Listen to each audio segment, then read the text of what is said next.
اے چادر میں لپٹنے والے، اٹھو، اب خبردار کرنے لگو اور اپنے پروردگار کی بڑائی بیان کرو، اور اپنے کپڑے پاک رکھو، اور شرک کی گندگی سے تو الگ ہی رہو، اور اس نیت سے احسان نہ کرو کہ اس سے زیادہ کے خواہاں ہو، اور اپنے پروردگار کی خاطر صبر کرتے رہو، پھر جب سور پھونکا جائے گا تو وہ دن مشکل کا دن ہوگا، یعنی کافروں پر آسان نہ ہوگا۔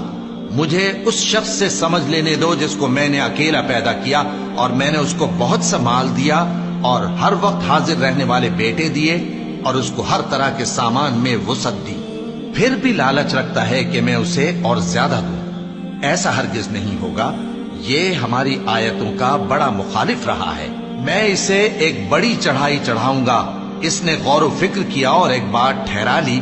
یہ مارا جائے، اس نے کیسی تجویز کی، پھر یہ مارا جائے،